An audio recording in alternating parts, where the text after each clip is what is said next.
மதிப்பிற்குரிய கேப்டன் மனைவி அவர்கள் பிரேமலதா விஜயகாந்த் அவர்கள் சட்டமன்றத்தில் ஒரு மனு கொடுத்துருக்காங்க. அந்த மனு என்னன்னு பார்த்தீங்கன்னா, என்னுடைய கணவர் 10 ஆண்டுகள் எம்எல்ஏவாக இருந்திருக்காரு.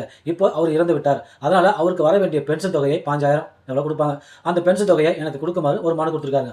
அதுக்கு இந்த மகாராஜன், இவர் தாங்க மகாராஜன், யோக்கியமான மனுஷன். இவர் ஒரு போலீஸ் அதிகாரி இருந்து ரிட்டையர்மெண்ட் ஆன ஒரு யோக்கியமான நியாயஸ்தமான நல்ல மனுஷன். இவர் என்ன சொல்லியிருக்காருன்னா, ஆமா பிரேமலதா விஜயகாந்த் பணமே இல்லை, சோத்துக்கே கஷ்டப்படுறாங்க, அந்த பென்ஷன் தொகையை வாங்கி தான் இவங்க சோறு சாப்பிடணும் அப்படின்னு ஒரு நக்கலாகவும் பேசியிருக்காரு. அதுக்கப்புறம் இப்போ கூட பிரேமலதா அவர்கள் அழகர் ஆண்டாள் காலேஜை விற்று நிறைய கோடி பணம்லாம் வாங்கினாங்க. அந்த கோடியாக பணம்லாம் எங்கே வச்சிருக்காங்க அப்படின்னு கேவலமாக பேசியிருக்காரு.